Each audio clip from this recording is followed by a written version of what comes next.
Hindi ako makapaghanap buhay. Gusto ko nga makalakad na para makatulong ako sa asawa ko paghanap buhay. Lalakad ako, parang bumaligtad yung sikmura ko, parang bumaligtad yung paglalakad ko. Akala ko nga mamamatay na ako. Kung ang kita anak ta sa Ginoo, why is it nga na may mga disasters nga mga sa itong kinabuhi? May problema ako, polycystic. Tuwing magkaka-mens ako, doon ko na susumpungan na mag-self-pity. Bawa na kami sa utang, siya pa isi-isi lang yun. Painumin lang ba, parang baliwala lang sa kanya. Hindi ko siya maawat, kaya umiyak na lang kasi pag kinokontrol ko siya, nag-away lang kami, kaya umiyak na lang ako. Kinitanan inyong masaksihan din hilang sa kausaban the 700 Club Bisaya. Giingnan na ba ka nga imposible kang maayo? Imposible ka nga makalingkawa sa utang? Imposibleng makabangon sa imong kabutang? Today we will feature stories that tell us there is hope. There is a way out. And there is no such thing as impossibilities. Kay kung ikaw na kang Kristo, tanan posible.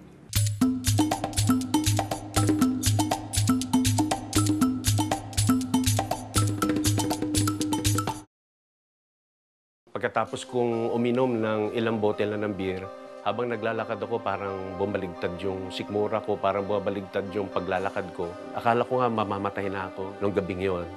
Kasama ang kanyang kapatid, nagtungo si Alan sa Maynila para mag-aral. Subalit ibang bagay ang napagtuunan niya ng pansin. Bunga ng pangungulila sa mga magulang. Umiyak ako gabi-gabi. Sabi ng kuya ko, madali lang yan, mawala yung lungkot mo. Kailangan mo mag-drugs katulad ng ginagawa ko. Isa lang ang solusyon dyan. Drugs. Dahil kuya ko siya, sinunod ko siya, doon niya ako sinimulang turuan paano gumamit ng droga. Maliban sa sariling kapatid, ay napasama din si Alan sa mga kabataan na lalo pang nagpalubog sa kanya sa paggamit ng droga. Meron kaming bahay na pinupuntahan halos gabi-gabi. Nandun ang iba't ibang uri ng mga adik. At doon ay nagagawa namin yung gawain na parang hindi nagawain ng tao. Sa pag-aakala ko na yun ang makapagbibigay sa akin ng kapayapaan at kaligayahan na hinahanap ko. Pero pagkatapos noon parang kulang pa rin. Meron pa rin akong hinahanap-hanap. At ang pag-aaral ni Alan ay labis na naapektuhan. Mapasok ko ng school, walang tulog, hindi na ako naliligo, hindi naging maayos yung pag-aaral ko. Dito ay tuluyan ng nilamon si Alan ng pagkahumaling sa droga. Walang araw na hindi siya gumagamit nito. Ngunit isang gabi, ang kanyang katawan ay sumuko sa labis na pang-aabuso. Umikot yung paningin ko, suka ko ng suka. Hindi ko maintindihan yung naramdaman ko. Tila isang bangungot ang kinasadlakan ng buhay ni Alan. Hinangad niyang magising upang mabalik ang dati matiwasay niyang buhay. Nagpray ako sa Panginoon habang hilong-hilaw ako na nagbublaw ako. At sabi ko, sumisigaw ako, sabi ko, Panginoon, ayaw ko na po. Tulungan niyo po ako. Baguhin niyo po ang buhay ko. Yun lang po yung prayer ko. Damang-dama ko ang haplos ng Panginoon sa akin. At damang-dama ko yung kilos niya sa gabing yun na kahit na sa ilalim ako ng kapangyarihan ng alak, napinadaman niya pa rin sa akin yung presensya niya. Ang takot na naramdaman ni Alan ng gabing iyon ay napalitan ng kapayapaan sa kanyang puso. Kinabukasan, naramdaman ko po yung kakaibang kapayapaan, kakaibang kaligayahan dahil nung isinuko ko ang buhay ko sa Panginoon, naranasan ko yung pagbabago. Kinahapunan, duman uli ako sa mga barkada ko sa pagdadrugs at pag-iinom ng alak. At doon ay kinuha ko yung isang basong beer at nung hawakan ko, nilapag ko at pagkatapos nag-share na ako sa kanila. Nasabi ko hindi ko na kaya ito dahil binago na ng Panginoon ang buhay ko. Sa patuloy na pag-aaral ni Alan ng salita ng Diyos, ay tuluyan siyang binago ng Panginoon. Ito din ang naging daan upang naisin niyang hikayatin ang kapatid, upang katulad niya ay magkaroon ng bagong buhay kapiling si Jesus. Maging yung kuya ko, sinyara ko ng salita ng Panginoon. Kuya ko na siyang nagturo sa akin ng pagdadrugs at paglalasing, siya rin ay nahikayat ko sa Panginoon. Ang patuloy na pagbabago ni Alan ay naging sandatan niya upang maibahagi niya ang magandang balita tungkol kay Jesus at magkaroon sila ng relasyon sa Diyos.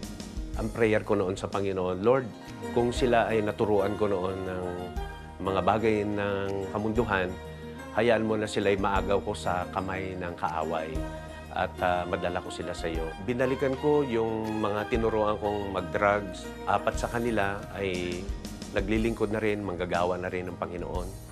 At sila'y patuloy na rin naglilingkod hanggang sa ngayon sa ating Panginoon.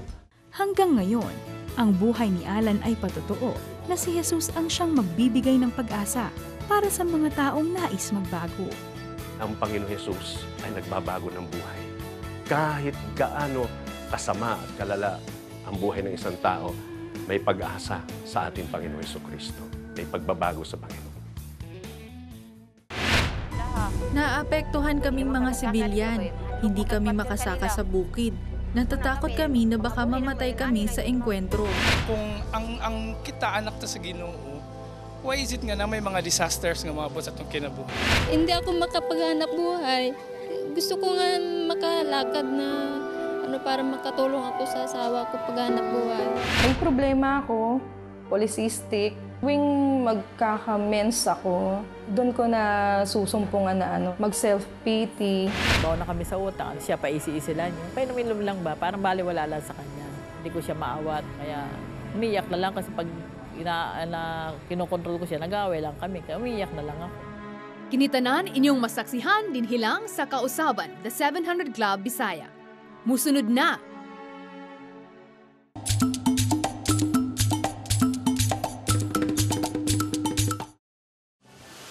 Maganda at hitik sa likas na yaman ang Mindanao. Ngunit sa mga lugar gaya ng Pakibato sa Davao, mailap pa din ang pag-unlad. Palibhas ay pinagpupuguran ng mga NPA, takot makipagsapalaran ang mga negosyante.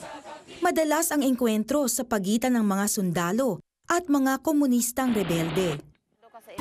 Naapektuhan kaming mga sibilyan. Hindi kami makasaka sa bukid. Natatakot kami na baka mamatay kami sa engkwentro. Sa kabila ng napipintong panganib, nangahas pa din na magsagawa ang Operation Blessing ng mobile out-of-school training sa Pakibato upang mabigyan ang mga residente dito ng alternatibong pangkabuhayan.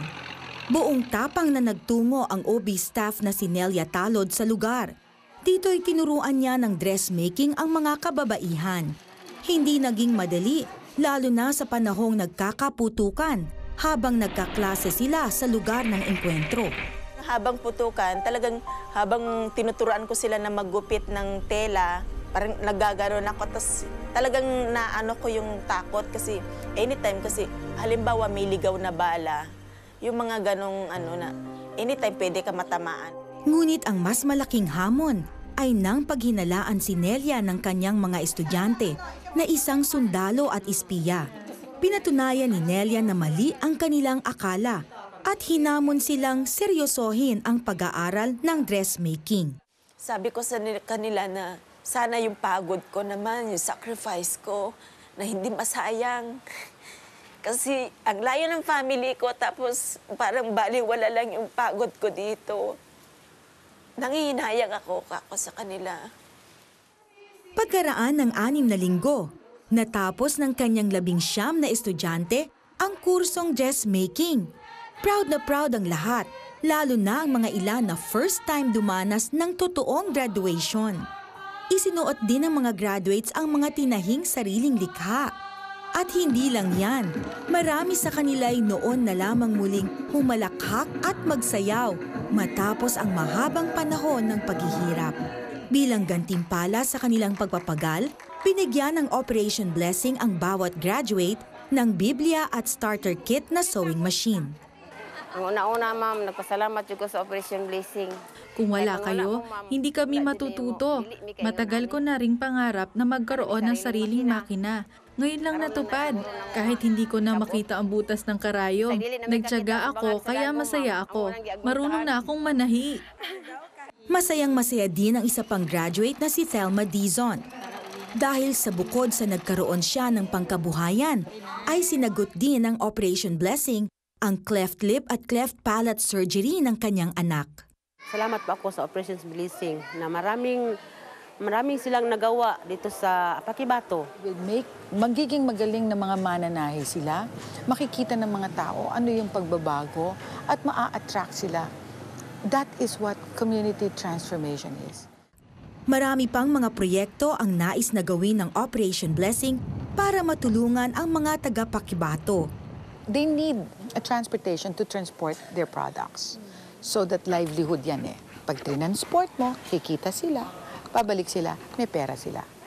Hindi sila mag-iisip ng kung ano-ano. Makikita nila ang kamay ng Panginoon. Napakita natin sa mga tao rito na ang gobyerno at saka ang NGO na ang tulad ng Operation Blessing Foundation ay nagtutulungan para maiahon sila sa kahirapan na isa namang dahilan kung bakit marami ang nagre-rebelde. Nagbunga ang mga sakripisyo ni Nelia. Uuwi siya sa kanyang pamilyang may pusong busog sa pasasalamat at pagmamahal ng kanyang mga estudyante. Naniniwala si Nelia na sa takdang panahon ay yayabong ang mga binhi ng pagbabago na kanyang itinanim.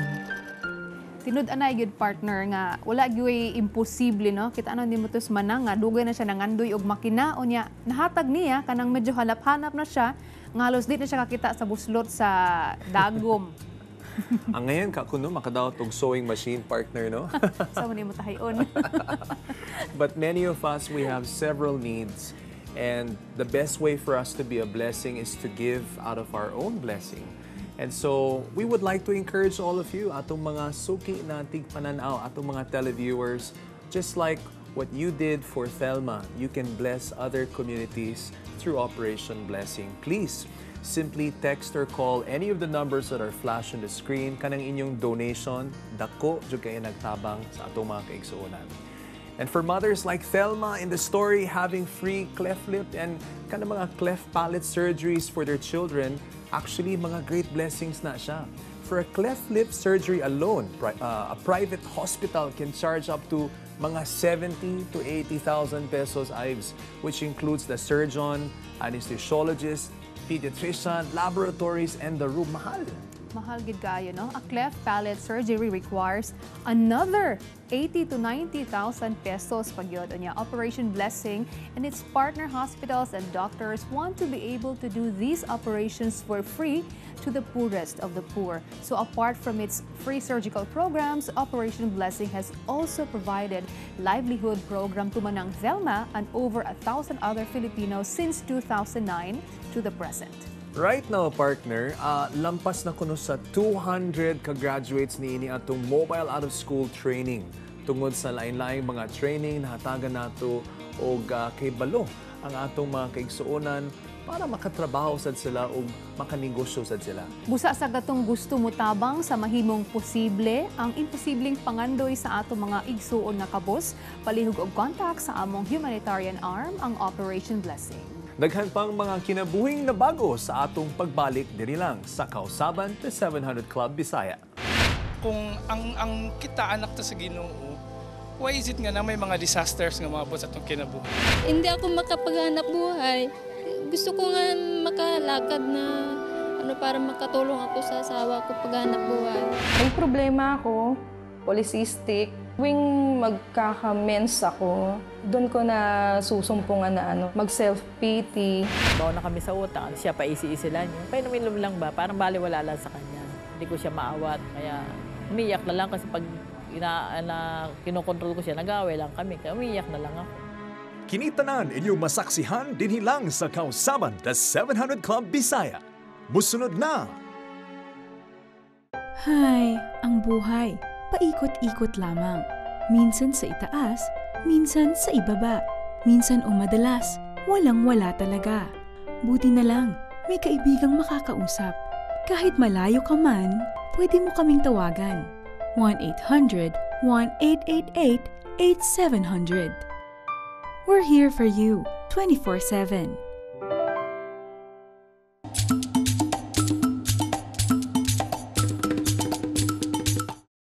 Magbayad ka na ng utang mo. Pwede pa sa sunod na buwan na lang kasi wala pa. Lagi na lang ganun sinasabi mo. Wala na ako kasi ang paninda. Kung isang buwan, ganun na rin ang sinabi mo. Susunod na naman. Pare-parehas lang tayo naghahanap buhay. Kailangan ng pag kumuha ka, magbayad ka. Susunod, magbayad ka ng balance mo, ha? Opo, salamat po kasi siya na po. Patong-patong na utang. Ito ang sinapit ni Emelita matapos ipaospital ang kanyang ama, apo at kapatid. Sa kasawiang palad ay binawian din ng buhay ang tatlo dahil sa mga naging gastusin. Pati ang benta at puhunan sa kanyang tindahan ay nagamit. Kaya madalas ay sarado ang kanyang tindahan na pinagkukunan ng kaunting kabuhayan.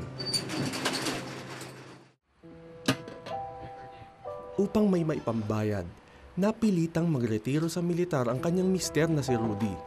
Umabot sa humigit kumulang 100,000 piso ang kanilang utang. Sensya ka na. Yan lang mabibigay ko. Ngunit di rin sasapat ang kanyang retirement money. Napilitan silang ibenta ang kanilang owner-type jeepney upang simulan ng negosyo ng paggawa ng basahan. Ngunit hindi rin sapat ang kinikita nila mula rito. Bukod sa maliitang kita sa pagbabasahan, walang trabaho si Rudy matapos magretiro. Hindi pa rin niya nakukuha ang kanyang pensyon, kaya naman hindi sila makaahon-ahon sa utang.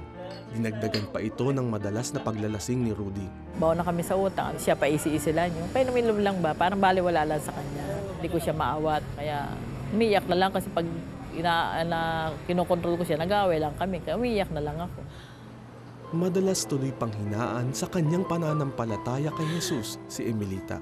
Lord, ba't nangyari to sa akin? Lord, ano ba naging kasalanan ko? Ba't naging ganito ako? Bakit nangyari to sa buhay ko na hindi naman ako lumalayo sa'yo? Hindi ako masyadong tiwala kay Lord. Ngunit na bago ang lahat nang makapanood siya ng programang The 700 Club Asia. Basta may napanood ako na nung nagbigay siya ng pera na baon din siya sa utang, nakabangon siya, natuto na siya nagbigay ng munlad siya. Kaya naman kahit gipit na sa pera, agad siyang nagpadala ng 500 piso. Ang inaasahan ko lang, kahit ganito ako, makatulong ako sa kapwa ko na naghihirap. Kasi nakikita ko, napapanood ko, madami natutulungan ng 700 Club. At nagsimula nang anihin ni Emelita ang bunga ng munting halaga na kanyang isinuksok. Tumatanggap na ng regular na pensyon si Rudy. Nakabili na rin sila ng van na siyang minamaneho at pinarerentahan ng kanyang mister. Hindi na nababagot yung asawa ko, tsaka hindi lagi nag-inom kasi busy na siya dun sa paghahanap buhay. Dahil dito ay nagkaroon na rin sila ng pangpuhunan sa kanilang tindahan. Yung tindahan ko, naging malakas siya, naging mabilis siya, naging madami akong customer. Yung maganda rin naging benta ko. Maging ang kanilang bahay ay kasalukuyan na nilang pinapaayos. Ngayon, unti-unti na namin siyang mapapaayos. Pipinising na namin siya. Tapos yung taon na ito, maganda na yung bahay namin. Kung dati lugmok sa utang, ngayon ay wala nang mapagsidlan ang biyayang tinatamasa ni Emelita at ng kanyang pamilya. Pinalaya na ako sa utang ni Lord. Thank you, Lord. Ives, may tagdaghan na inspire atong part no sa atong show kay daghan ba kasuganan mi as mga Pinoy karon 95% kay dunay mga utang, maglisod sila bayad, kay pilargo ng minimum wage. Pero kung may lang sila mo steward or ma-manage sa ilang finances nga provides Ginoo, kita tanan makaahon man kita for as long as we know how to handle money and of course we stay faithful to the Lord. Posible gyud na makaahon ta. No, Adrian, espesyal din ni atong episode karon kay atong newest and interactive segment sa kausaban na ato nang ipakita. Yes, that's right, Ivy. We call this segment Pangutana Na. Ug maoning higayon para makapangutana mo sa inyong mga questions with me and Ivy. Pwede na mo makahisgot about money, politika, Biblia, pagpadako sa inyong mga anak, how to budget, maski na imong love life. Daghan ang interesado ana partner. In other words, masking unsa nga pangutana. And so we roam the city of Lapu-Lapu sa among unang edisyon sa Pangutana Na, and let's hear your questions. Welcome back to Kausaban, the 700 Club Bisaya ug karon partner. Doon na tayo bag-ong a segment. This is called Pangutana na. Nya unsa man gini siya partner all about? Ang atong mga audience partner no atong gilibot ato silang ipangayuan ang mga questions unya atong tubagon dinhi sa show. Wonderful. Kay basin namoy mga dagko nga pangutana, mga aligot-got sa inyong kasing-kasing. This is the best time to share and we will do our best nga tubagon namo. Starting off with our first question. Nganong ang tao is syempre nag-ambush siya tapos nganong na may mga disgrasya, nganong na may mga calamity nga maabot sa iyang kinabuhi, nga kung ang kita anak ta sa Ginoo, why is it nga na may mga disasters nga maabot sa atong kinabuhi? Salamat Samuel sa imong pangutana. In fact, doon naginindot kay nga destino ang Ginoo para sa imuha. Nagasulti din ha sa Jeremiah 29 verse 11 na doon na siya mga plano para sa imuha. Plano na mulambo, plano para sa imong paglaom ug sa imong kaugmaon. Ang problema mong nato partner usahay kay stubborn lagi kay ta. We like to do things our way. Gahit tag-ulo. Mao na doon na tay mga problema ug mga struggle din ha. Unya partner no ang character gid sa Ginoo is he is love and ang love is he gives freedom. Natay kagawasan nga mopili no sa atong nga mo make og choice.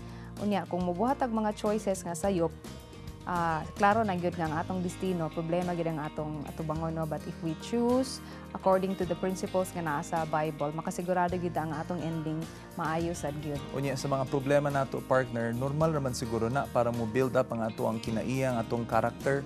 Kay kung wala ko nay problema sa kalibutan partner no, di siguro ta mo sampit sa ngalan sa Ginoo. And we become so dependent sa atong kinabuhi ba? Anya, tinuod na niya. He has this question about calamities. Nga kung nung dunay kalamidad, nga kung ang Ginoo maayo nga nung he allows calamities man. No, naay ginatawag partner nga man-made calamities, especially katong bag walang nahitabo sa Cagayan de Oro, Iliga, no? Ang mga tao na suko gid pag-ayo sa Ginoo, imagine how many thousands ang namatay ngadto. But tungod ang hinugdanan magud ato partner is katong tungod sa illegal logging. Mo to siya nga man-made. But of course, naasay mga calamities nga gina-allow sa Ginoo to remind us of our sins and para mo balik ta niya. Tinood din ang partner. Okay, mo na ni atong sunod nga pangutana. Ang nababakoy kanang higayon or panahon nga naibabay nga mudawat nako nga usa ako kabayot nga siya ang ako mahimong kapikas hangtod sa kinabuhi nga mudawat nako nga kami magminyo. So partner, daghan ko yung nailhan nga mga pareha niya nga bayot and then nahitabo ba ya partner nga nakagusto sila, nagustuhan sila babae. Unya sila sad nakagusto na pud sila babae.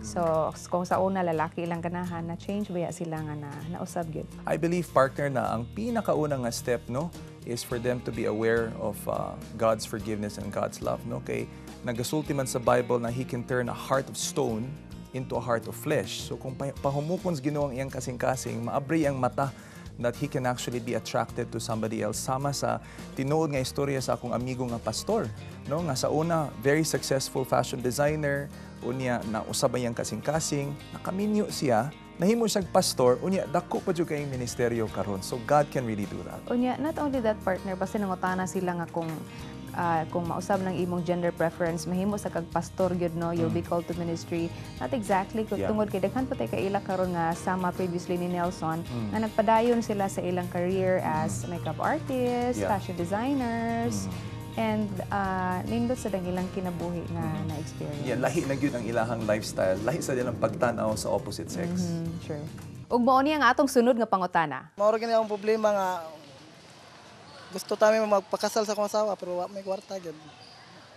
More problema na ako kayo kay saon man nga. Ug namay panganibuhi ang tinuod pero nagsige masagdakop. Makatigo magani may kwarta para sa mga bata. Kay palito gatas. Salamat kayo Joseph sa imong very interesting question. Partner, daghan kay mga nag-live-in partner karon nga morning pangutana no. When we talk about marriage, ang nagpasiyog gyud ani ang Ginoo and it started in the Garden of Eden. Sa wala pa niya gibuhat si Eve for Adam. Si Adam na anay garden daan that doon na ika-provide. No, so when they got married in the garden, they were well provided. Unya ideally partner mo gid unta ni dapat nga sa dili pa mo sulod sa kaminyoon, prepared na ka financially, emotionally, spiritually. Pero unsaon man ni kung naana ka sa ingon ana nga sitwasyon nga wala pa ka naminyo, wala kay kwarta nga ikapakasal, unya kuwang sad ka og kwarta no para to get married? Siguro partner, ang akong matambag kang Joseph kay importante gyud na mahimo kang responsable nga tao.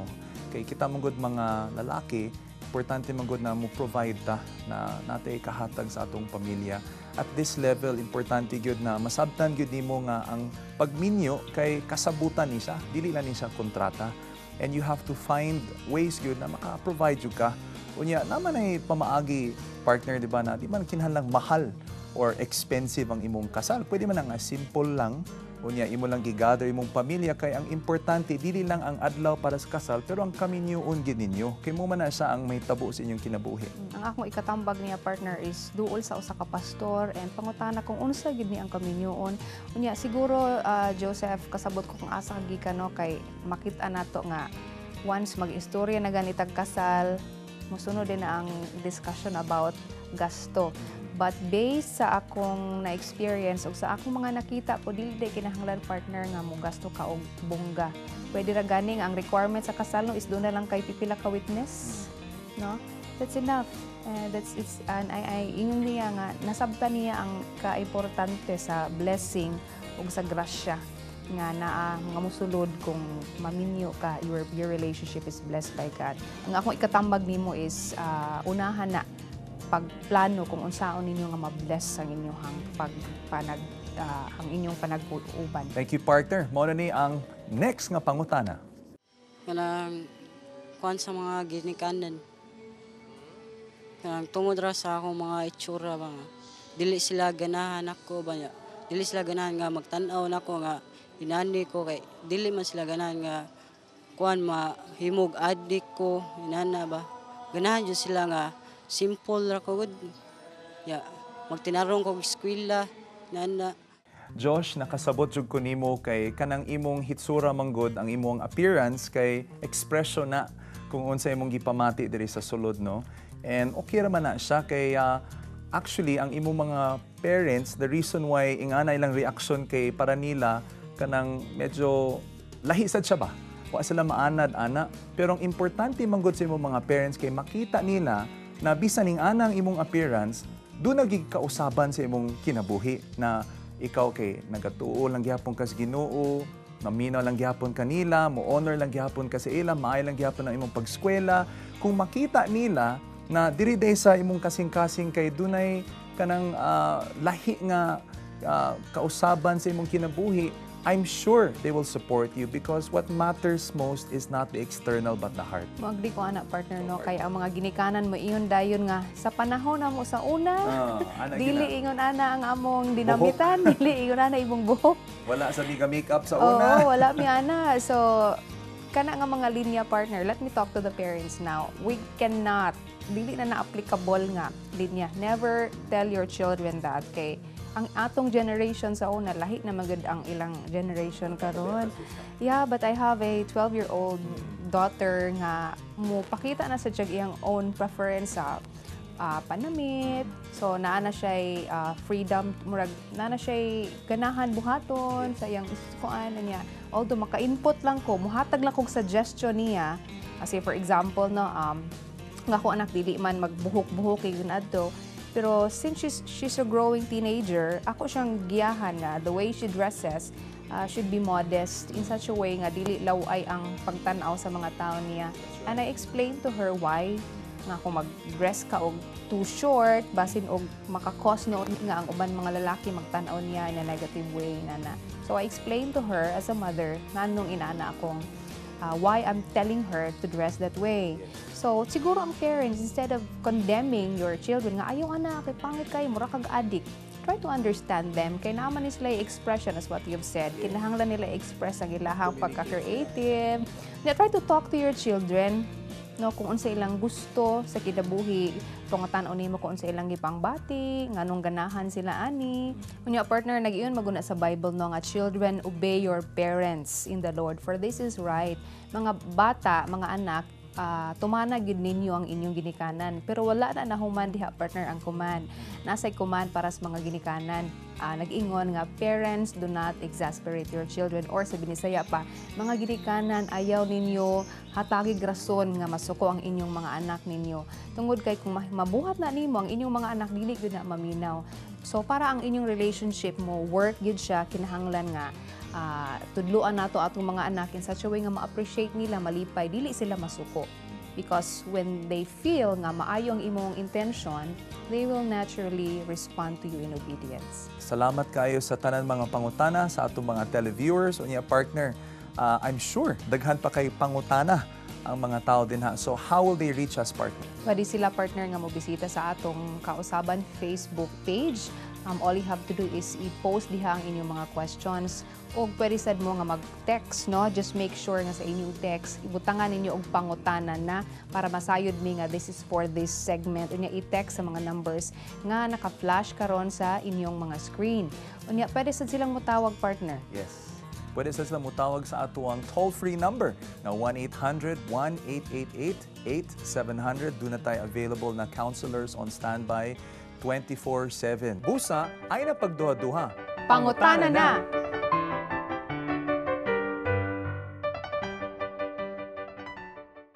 May problema ako, polycystic. Tuwing magkaka-mens ako, doon ko na susumpungan na mag-self-pity. Hindi ako makapaghanap buhay.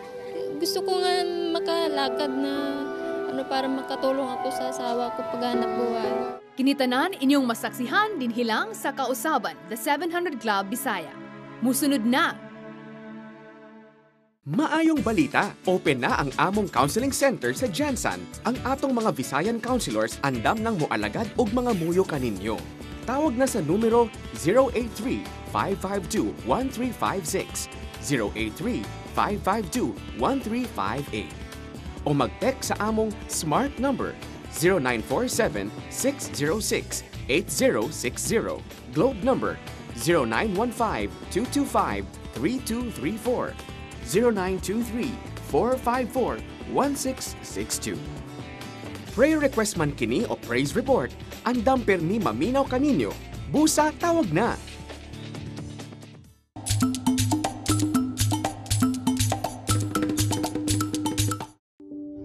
Wala na siyang ginawa. Iinom tapos matutulog. Pagising iinom, matutulog. Hanggang sa sabi ng mother niya, dalhin daw namin sa ospital. Mahigit 13 taon nang alipin sa alak ang asawa ni Estela. Maraming mapait na nakaraan ang dala nito. Alaala na nag-udyok sa kanya para magpakamatay. Pag nasaktan ko ba ang sarili ko, titigil ba to? Hanggang sa uminom ako ng alcohol din. Pero hindi yung alcohol na rubbing alcohol. Sa ikalawang pagkakataon naman, naglaslas naman ako dahil ayoko na eh. Sinugod ako sa ospital. Akala ko matitigil. Pagdating namin dyan sa bahay, umiinom pa rin. Noon naaawa ako sa kanya. Pero noong mga panahon na yun, naaawa na ako sa sarili ko. Nabaon sa hinagpi si Estela nung tinangka niyang tuluyan ng iwan si Ramon. Ngunit isang programa sa telebisyon ang pumukaw sa kanyang puso isang gabi. Napanood ko nga yung 700. Ang topic din doon tungkol sa addiction. Nung may nag-pray na doon, sumama ako sa panalangin kay Peter Kairos. Tapos, hindi ko na malayan yung sarili ko. Tungo na pala ako, nakaluhod ako, iyak ako ng iyak. Tila muling nakahinga si Estela nung sandaling iyon. Agad-agad itong tumawag sa 700 Club Counseling Center para humingi ng karagdagang payo ukol sa kanyang sitwasyon. Malaking ginhawa. Hindi ko naman siya nakikita personal. Tapos ganun niya ako ipinanalangin. Bukod sa panalangin at payo, iniugnay ng 700 Club Counseling Center si Estela sa isang simbahan. Baka sa mukha noon ni Estela ang kaligayahan sa bago niyang pamumuhay. Ngunit meron pa rin siyang taimtim na hinahangad ng mga panahong iyon. Nagpatotoo ako sa chart noon. Sabi ko, ang saya-saya ko dahil nararamdaman ko yung pagmamahal niyo, yung presensya ni Lord. Kaya lang isang bagay na kinalulungkot ko, hindi ko kasama ang asawa ko. Isang araw, na-ospital na naman si Ramon dahilan sa kanyang labis na pag-inom. Ngunit sa pagkakataong ito, nandun din sa ospital ang mga kaibigan ni Estela na walang sawang nagdadasal para sa mag-asawa. Sa mga sandaling iyon, nakita ni Mon ang pangangailangan niyang makaalis sa bisyo gamit ang lakas ng nag-iisang Diyos. Magmula noon, paunti-unti nang nakakawala si Ramon sa gapos ng alkohol. One time parang gusto nga niyang uminom pero nanonood siya nung sa 700 Club. Sabi niya, hindi niya nagalaw ang alak at nag-iyak na lang siya na nag-iyak sa Panginoon. Maraming nabago bilang ama. Naging matatag ako sa paghamon, sa pagharap sa buhay. Naging maayos sa aking pamilya at masayang-masaya kami. Dati pagka may problema kasama ng solusyon, alak. Ngayon, lahat naaayos ng walang bisyo, walang presyo. Ang mga pagbabago sa buhay ng mag-asawa ay binabahagi nila sa mga tao sa kanilang lugar. Si Ramon bilang tagapayo sa mga kalalakihan at song leader ng mga iba't ibang pagtitipon-tipon. Si Estela naman bilang tagagabay sa mga babaeng nangangailangan ng direksyon at pag-asa sa buhay. Si Estela, sinasama ko siya sa mga dinadalaw namin at sinasabi ko sa kanila, ito dati rin siyang caller ng 700 Club. At ang ganda ng mga response ng mga dinadalaw namin pagkasama ko siya. Kasi itinetestify niya yung ginawa ng Diyos sa kanila. Marami akong ginawa para lang ma-save ko si Ramon o ang pamilyang ito. Pero Diyos talaga ang natagpuan ko ngayon. Jeremiah 50:33 and 34. I always use that verse, even to Mon. Ginamit ko yan na, Mon, alam kong napakalakas ng bumihag sa'yo. Alam kong napakahirap pakawalan. Pero tandaan mo, mas malakas ang nagpapalaya si Yahweh, ang ating Diyos. Mas malakas ang tama ni Lord kaysa sa alak. Hay, ang buhay, paikot-ikot lamang. Minsan sa itaas, minsan sa ibaba. Minsan o madalas, walang-wala talaga. Buti na lang, may kaibigang makakausap. Kahit malayo ka man, pwede mo kaming tawagan. 1-800-1888-8700. We're here for you, 24/7. Pangingisda ang isa sa pangunahing ikinabubuhay ng mga tao sa Sarangani, lalo pat napapaligiran sila ng karagatan. Ngunit para kay Juvie, ang kabuhayang minsang nagtaguyod ng kanyang pamilya ay siya rin palang sisira sa kanilang mga pangarap. Mangingisda ang kanyang asawang si Armando. Ito ang pangunahing bumubuhay sa kanila at sa kanilang 4 na anak. Ngunit taong 2007, matapos pumalaot para mangisda, hindi na nila nasilayan pa si Armando. Natagpuan ang kanyang bangka na wala ng laman. Naging balibalita na sa kanilang baryo na patay na si Armando. Di jud makuan ako.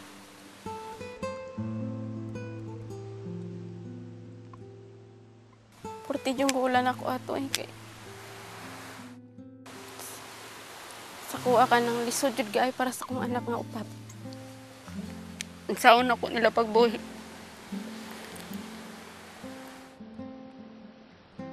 Hirap mang tanggapin na wala na ang asawa. Pinalakas ni Juvie ang kalooban alang-alang sa mga anak. Namasukan siya bilang kasambahay. Mahirap pero kinahanglanon man jud kaayo. Mas bintaha jud nga na atong bana kinaamang gyud tay katabang.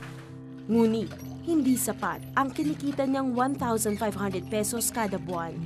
Madalas, kulang pa itong pangkain at pambaon ng mga anak. Kaya masakit man, minsan ay pinapatira na muna ni Juvie sa ibang mga kakilala ang mga anak. At sa mga panahong ito, tanging kay Jesus na lamang niya hinuhugot ang lakas ng loob. Wala may laing makatabang sa kuha, Ginoo Raman. Isang malaking tugon sa kanyang mga panalangin ang pagdating ng Operation Blessing sa Sarangani. Pinagkalooban ng grupo si Juvie ng kagamitan at regadong kakailanganin upang masimulan ang kanyang hotcake business. Papasalamat jud ko kaigda ko sa inyo ha. O ilabi na sa Ginoo nga ako pa jud ang natagaan diri ang agud sa Melbourne. Di na nag-aksaya ng oras si Juvie. Agad siyang nagtimpla ng hotcake mix upang ibenta. Dala-dala ang pag-asa ng mas magandang bukas para sa mga anak. Katunayan, bumenta agad ang kanyang mga hotcakes na minsan siyang magtinda sa isang mission site ng Operation Blessing. At kahit pa hindi na sila makukumpleto dahil sa pagpanaw ng asawa, tangan-tangan naman niya ang tiwala na itataguyod ng nag-iisang ama sa langit ang kanilang pamilya. Yun na ako makuha nga pagpasalamat sa inyo. Kaya na may makasuporta naman ko para sa ako ang mga anak. May problema ako, polycystic. Tuwing magkakamens ako, doon ko na susumpungan na mag-self-pity. Hindi ako makapaghanap buhay. Gusto ko nga makalakad na para makatulong ako sa asawa ko paghanap buhay. Kinitanan inyong masaksihan din hilang sa Kausaban The 700 Club Bisaya. Musunod na! Adrian and I would like to thank the following sponsors: SM City Cebu, Gems and Designs by Premium Concepts.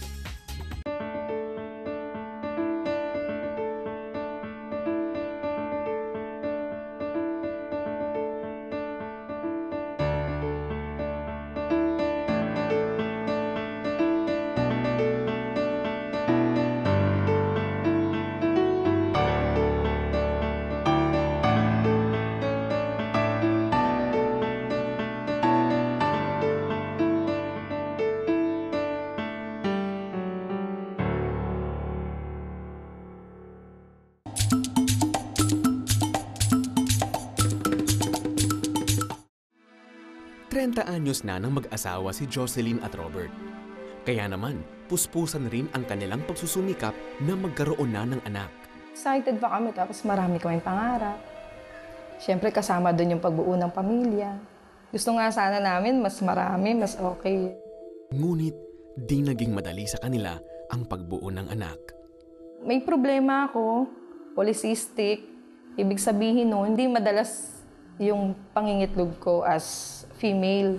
Siya naman, kulang yung kanyang cell. So, kailangan mag-take kami ng medicine. Talagang workout.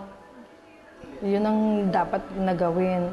Dahil nga unstable kami, sabihin yung hindi namin kaya yung tustusan yung pangangailangan ng nag-workout na couple para magkaroon ng baby. So, pinasa Diyos na lang namin yung kung ano yung nararapat. Lungkot at pagkabalisa ang dulot ng sitwasyon kay Jocelyn. Gustong-gusto niyang bigyan ng supling ang kanyang asawa. Siyempre, dapat suklian ko yung pagmamahal na binibigay niya sa akin. At alam kong yun lang ang kaya kong sa kanya, i-gift sa kanya yung pagbubuntis, yung pagkakaroon ng baby. Buwan-buwan, umaasa si Jocelyn na makabubuo silang mag-asawa ng supling. Ngunit sa tuwi-tuwi na'y pareho lang ang nagiging resulta. Tumatanda na rin ako, 37 years old. Parang hindi na yata matutupad yung pangarap namin. Tuwing magkakamens ako, doon ko na susumpungan na mag-self-pity. Lagi ko sinasabi sa kanya na wala pa tayong baby, ganito, kasi meron ako. Minsan nawawalan ako ng pag-asa. Kahit na nawawalan na ng pag-asa si Jocelyn, si Robert naman ay nagpapakatatag para sa asawa. Lahat ng paraan ay ginawa na upang magkaroon ng katuparan ang minimithi. Dumating kami sa point na yun, we try yung sa Obando na sumayaw kasi yung fertility dance ay makakatulong daw. And we hope na magkakaroon kami. Hindi pa rin nagkaanak ang mag-asawa. Isang gabi, di sinasadyang makapanood ang mag-asawa ng 700 Club Asia. There's a woman who's watching us right now na talagang right this minute, humahagulgul ka. Tapos nung pag-tune in ko, naano ko si Connie Reyes na nagpe-pray siya, na nagsasabi siya ng konting iyak lang ang kailangan mo. Malay mo sa pag-iyak mo, maawa sa iyo ang Diyos. Na-inspire ako na matutugunan yung prayer kasi yun nga, yung based dun sa mga story na pinalabas na sa TV, and alam ko magkakatotoo. Nagdulot ng pag-asa sa puso ni Jocelyn ang panalangin iyon. Kaya naman, pinasya nitong ipagpatuloy ang pagpe-pregnancy test bawat buwan. Almost 5 months, dininig ni Lord yung panalangin ko. Na konting iyak lang pala talaga. Ibibigay niya. Pinakita ko sa kanya yung kit, yung pregnancy kit. Tinignan niya yung kit. Sabi niya, buntis daw ako. Tuwan-tuwa siya. Halos magtatalon siya sa tuwa. Niyakap niya ako. Mahigpit na mahigpit. Doon ko naramdaman na mahal niya ako at mahal na mahal kami ng Diyos. Dahil ipinagkaloob sa amin yung matagal na naming hinihiling sa Kanya. Isang gantimpala mula sa Diyos, si Jamel Ross Valderrama, ang bunga ng matagal na pagpapagal ng mag-asawa. Di maipaliwanag ang ligaya na nadarama ni Jocelyn at Robert sa pagmamahal ng Diyos sa kanila. Masaya. Nahawakan ko na siya, yung dugo ko, sarili kong baby. Sabi ko, Lord, salamat. Salamat, maraming salamat. Masayang-masaya kami pag nakikita ko siya. Sabi ko, Lord, ito na po yung katuparan ng namin, ng panalangin namin sa iyo. Masayang-masaya kami. Angel namin siya. At gift siya mula kay Lord. Ako ay no good partner, 100% sure nga you and Shelly, wala gyud nag-struggle aning mga bahina. And I'm sure that you're very excited. Kaluwero gets Ginoo. Mahimo na kang daddy very soon. Yes. And partner, for those who are watching us, unya ka na bitawng nag-struggle sila kay pila nakatuig ninyo, unya wala pagid anak. This is a perfect example, perfect testimony kung unsa ka powerful ang atong Ginoo, that He is able to transform impossible things into possible. That's true. Basin gahuna-huna mo nga imposible na gyud, but with God, all things are possible. And right now, kami ni Ivy would like to pray for you kay we've been blessed to be able to conceive. Pero doon na tayo mga televiewers partner, nailhan nato naman mong tiayon. They've been trying for years, 5, 6, 7 years, wala lang gihapon, and they're losing hope. They're thinking of other ways na basin mo adopt na lang ta or di na gid mahitabo. But we want you to be encouraged to stay faithful and to be inspired by the story shared here today. And Ivy and I will take turns in praying for you that the Lord will bless you with a child. Ivy? So Father in heaven, Lord, salamat kaayo because you have so much love for each one of us, Lord. Imong pangandoy, God, nga imong ihatag ang desire sa among kasing-kasing. In the case of Jocelyn, Lord, ang iyang desire is to have her own child, God. Unya sa imong perfect time, you gave this child to her. Father, I also pray for every woman who's watching us right now. Unya ning go through, Lord, sama sa struggle ni Jocelyn. God, nangandoy siya og bata. Right now, Father, I pray in the name of Jesus, nga imong abrihon ang ilahang mga matres, Lord, aron sila makabaton sa anak nga ilang gipangandoy, O God. And Father, for those who are still waiting and praying, Lord, I pray that they may never get tired of hoping and praying, Lord, and that i-allow lang gid kanila, God, nga mamuhat sa ilang kinabuhi in your own perfect time. Because we know, Lord, ang imong timing is always perfect. Salamat, God, for giving these women right now your loving assurance that you are there for them and that you love them, O God. This we pray in the mighty name of Jesus. Daghan kitag nailhan na magtiayon na ang ilang pagsalig kay wala sa Ginoo. Mo-appeal na lang sana mga fertility dance or kana mga hula-hula or different ways of getting pregnant. But I really believe with all my heart na kung atong salig paingon diri sa Ginoo, there is no better physician, there is no better doctor who can help both of you as husband and wife. The best time is to enter into a relationship with the Lord. If you're watching as a couple or maybe your husband or a wife, let's draw near to the Lord, and He promises that He will draw near to you. And so, Father, as we continue to pray, Lord God, akong gina-encourage ang atong mga televiewers, Lord, nga, Lord, di na sila mangita og laing pamaagi pa. But your word says that you are the way, the truth, and the life. And no one comes to the Father except through you. Sa imuha lang gid, Lord. And so, Father, I pray in the name of Jesus sa atong mga kaigsuunan who have not made you their Lord and Savior, that starting today, even as they watch on their television screens, that they will receive you as Lord and Savior of their lives. Lord, gidawat kanamo, Lord, na manluluwas sa among kinabuhi, that you would forgive us for all our sins, that you would cleanse us, and that you would make us a new creation in Christ. Salamat, Lord, that you are the great physician and you know what's best for all the marriages, for all the husbands and the wives, so that they will have children because children bring glory to you. Thank you, Jesus, that today is the day of salvation and today is the day of salvation, Lord God, in you. In Jesus' name, amen. Kung nidungan ka og ampo namo, palihog pahibaw amis. So just type oo space kausaban unya palihog og isend sa mga numbers nga naka-flash karon sa inyong mga screen. Kung tan-aw ninyo ang inyong sitwasyon, wala nay padulngan, wala nay paglaom, ug wala nay posibilidad para mahapsay, we're here to tell you nga ang forte or expertise sa atong Ginoo ang imposible.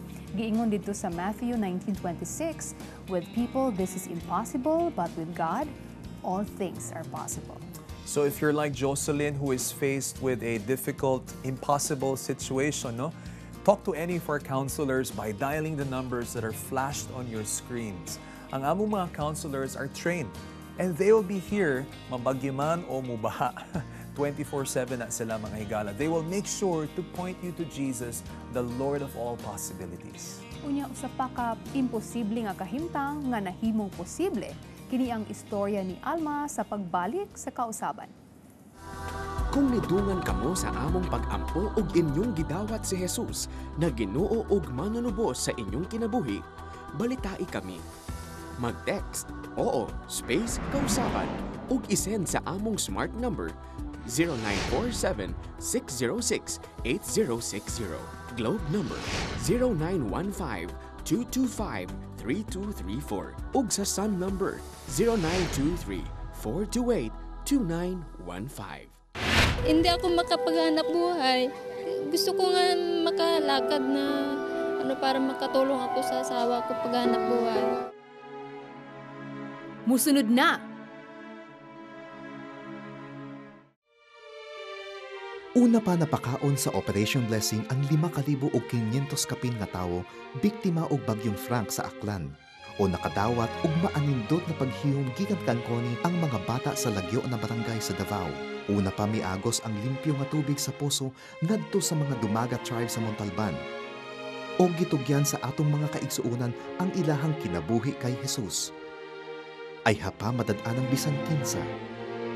Ikaw na among taga-suporta at miyembro sa 700 Club, dalit namo ang matud-anon pagpasalamat sa tanan nga kaigsuunang inyong natabangan. Kung dili pa ka miyembro sa 700 Club, tawag na og apil sa pangalagad sa Ginoo sa atong nasod, arong ipadayag ang iyang gugma sa tanan. Isip usa ka miyembro, makaalagad ug makapakaong ka sa mga kaigsuunang biktima sa bagyo. Gira, matabangan nimo ang mas nanginahanglan. Ug maisangyaw pa nimo ang gugma ni Jesus sa tanang nangawad-an ug paglaom.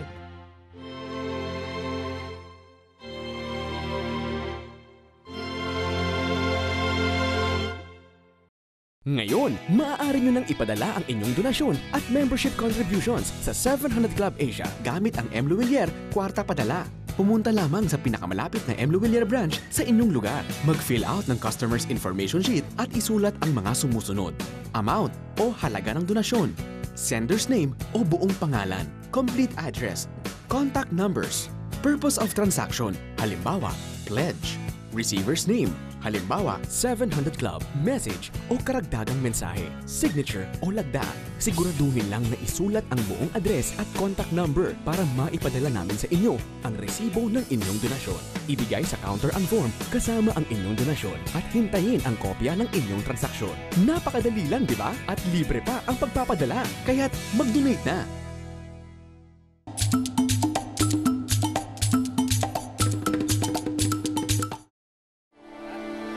Tibiao Antique.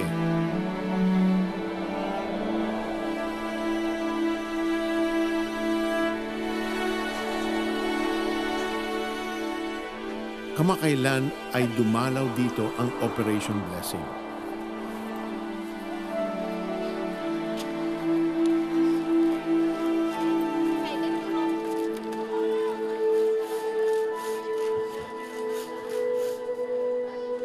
Apat na buwan nang hindi nakakapaglakad si Alma Dionisio. Minsan na siyang nakapagpatingin sa doktor. Ngunit wala siyang sapat na pangbayad para ituloy ang pagpapagamot. Samantala, bawat sandali ng kanyang pagkalumpo ay tila namumuong sumbat. Pakiramdam niya kasi ay nawalan na siya ng silbi sa kanyang asawa at mga anak. Hindi ako makapaghanap buhay. Gusto ko nga makalakad na para makatulong ako sa asawa ko paghanap buhay. Tuberculosis of the bones ang kanyang sakit. Kung hindi maagapan, maaaring hindi na muling makapaglakad si Alma.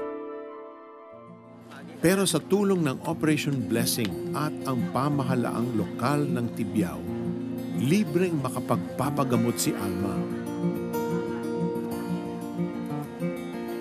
Ayon sa mga doktor, hindi magiging mabilis ang paggaling ni Alma. Matatagalan pa raw bago siya muling makakapaglakad. Kaya naman, binigyan si Alma ng isang wheelchair.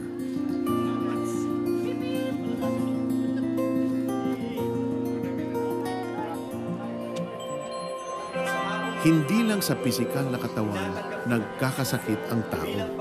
Minsan, nasa kalooban, sa isip, sa puso o sa kaluluwa ang dinaramdam ng isang pasyente.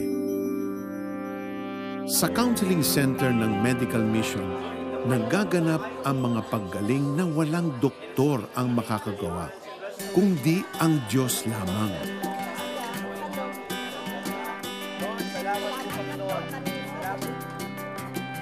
Sa bawat misyon ng Operation Blessing, kasabay ng bawat paglilingkod ay ang taus-pusong panalangin para sa kapwa.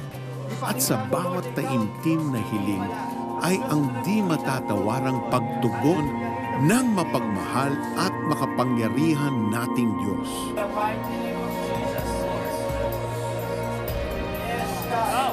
Yes, Lord. Sige, langad sa pangalan niya.